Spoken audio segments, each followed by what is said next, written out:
একটি পেতনি সুন্দরী মহিলার বেশ ধারণ করে একজন আলেমকে বিয়ে করেছিল। তারপর যে ঘটনাটি ঘটল তা শুনে আপনারা বিস্ময়ে হতবাক হয়ে যাবেন। বহুকাল আগে একটি শহরে একজন বাদশাহ বাস করত। ওই বাদশার 4 জন স্ত্রী ছিল। তিনি তার রাজ্য খুব সুন্দর করেই পরিচালনা করতেন। তার রাজ্যে কোনো অভাব ছিল না।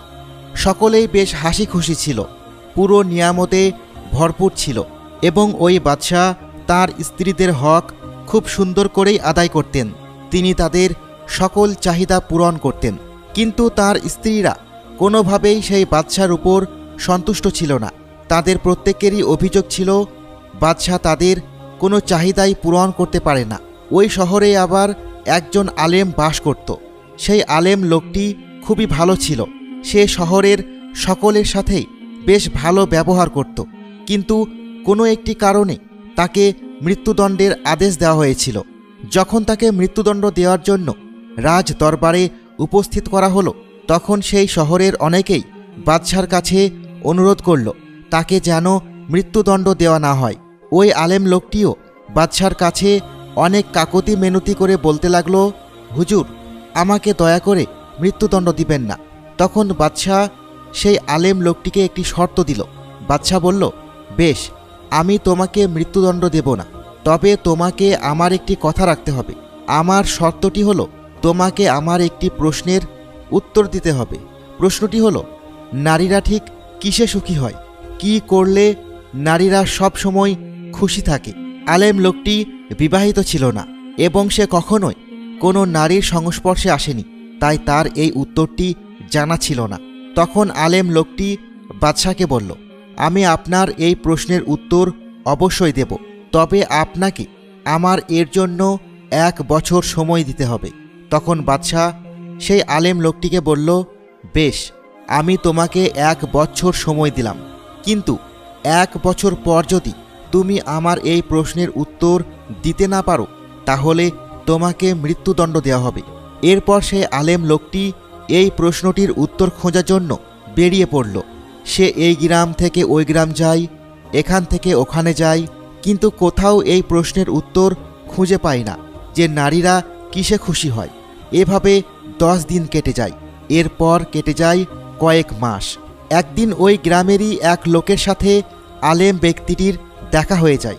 তখন ওই ব্যক্তিটি আলেমকে বলতে থাকে, আপনার এই প্রশ্নের উত্তর জঙ্গলের একজন বুজুর্গ দিতে পারবে। আপনি চাইলে জঙ্গলে যেতে পারেন এবং সেই বুজুর্গকে খুঁজে পেলে তার কাছ থেকেই প্রশ্নটির উত্তর পেতে পারেন। তখন সেই আলেম ব্যক্তিটি বেরিয়ে পড়ল জঙ্গলের উদ্দেশ্যে। খুঁজতে খুঁজতে তিনি প্রায় ক্লান্ত। অবশেষে দেখা পেল সেই আল্লাহওয়ালা বুজুর্গের। আল্লাহওয়ালা বুজুর্গ ব্যক্তিটিকে দেখতে পেয়ে আলেম ব্যক্তিটি খুবই খুশি হলো। আল্লাহওয়ালা বুজুর্গ ব্যক্তিটিকে দেখতে পেয়ে আলেম ব্যক্তিটি বলল, আমি আপনার কাছে এসেছি একটি প্রশ্নের উত্তর পাওয়ার জন্য। অনেক আশা নিয়ে এসেছি। আমি যদি সেই প্রশ্নের উত্তর দিতে না পারি তাহলে আমার মৃত্যুদণ্ড হবে। আর কিছুদিন মাত্র বাকি আমার হাতে।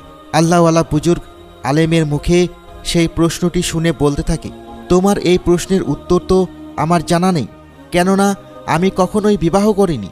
আমি সর্বদা আল্লাহর ইবাদতে মগ্ন থাকি এবং কোনো নারীর সংস্পর্শে আমি কখনোই আসিনি।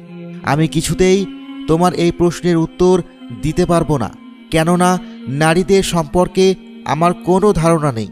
তবে তুমি চাইলে আমি তোমাকে একজনের সন্ধান দিতে পারি। জঙ্গলের ওই প্রান্তে এক পেতনি বাস করে। তুমি চাইলে তার কাছ থেকে তোমার প্রশ্নের উত্তর পেতে পারো। সুতরাং তুমি তার কাছে যাও। এরপর ওই আলেম লোকটি সেই কূপের কাছে গেল, যেই কূপের মধ্যে একজন পেতনি বাস করত। আলেম লোকটি গিয়ে পেতনিকে ডাকতে থাকে। এরপর পেতনিটিও সেখানে উঠে আসে এবং আলেম লোকটিকে বলে, কি হয়েছে? তুমি কেন আমাকে খুঁজছ?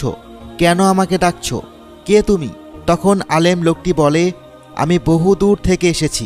আমি একটি প্রশ্নের উত্তর তোমার কাছ থেকে জানতে চাই। যদি তুমি আমার প্রশ্নের উত্তর দিতে তাহলে আমার জন্য অনেক উপকার হতো।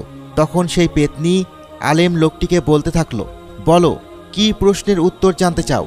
আলেম লোকটি বলল, আমার প্রশ্ন হচ্ছে যে মেয়েরা কিসে সবথেকে বেশি খুশি হয়? তখন পেতনিটি আলেম লোকটিকে বলতে থাকে, তোমার এই প্রশ্নের উত্তর আমার জানা আছে। আমি অবশ্যই তোমার এই প্রশ্নের উত্তর দেব। তবে তার আগে আমার একটি শর্ত আছে। তোমাকে আগে আমায় বিয়ে করতে হবে, তারপরে আমি তোমাকে উত্তর দেব। আলেম লোকটি পেতনির কথায় রাজি হয়ে গেল এবং তারা দুজনে বিয়ে করে নিল।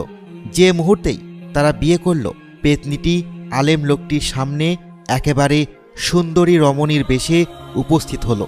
তখন পেতনিটি আলেম লোকটিকে বলতে থাকলো, এবার বলো, তুমি আমাকে কখন পেতনি অবস্থায় দেখতে চাও আর কখন সুন্দরী রমণী অবস্থায় দেখতে চাও? তুমি যদি রাতে আমাকে পেতনি অবস্থায় দেখতে চাও, তাহলে দিনের বেলায় আমি তোমার সামনে বধূ বেশে সুন্দরী রমণীর মতো থাকব। আর দিনে যদি পেতনি অবস্থায় না দেখতে চাও, তাহলে আমি রাতের বেলায় রমণীর মতো থাকব। আলেম লোকটি পেতনিকে জবাব দিল, তুমি যেহেতু আমার স্ত্রী, আমি তোমাকে পূর্ণ স্বাধীনতা দিলাম। তোমার যখন যেমন খুশি তেমন বেশেই থাকবে। তখন পেতনিটি আলেম লোকটিকে বলতে থাকলো, এটাই হলো তোমার প্রশ্নের উত্তর। আসলে মেয়েরা তখনই সবথেকে বেশি খুশি হয় যখন তাদেরকে স্বাধীনতা দেওয়া হয়। মেয়েরা সব পাওয়ার পরও তারা যদি স্বাধীনতা না পায়, তাহলে তারা কিছুতেই সন্তুষ্ট হতে পারে না। তুমি যাও, বাদশাকে গিয়ে এই প্রশ্নটির উত্তর দাও। এটাই হলো তোমার প্রশ্নের উত্তর। এরপর লোকটি বাদশার কাছে গিয়ে তার প্রশ্নের উত্তর দিল এবং সে বেকসুর খালাস পেল।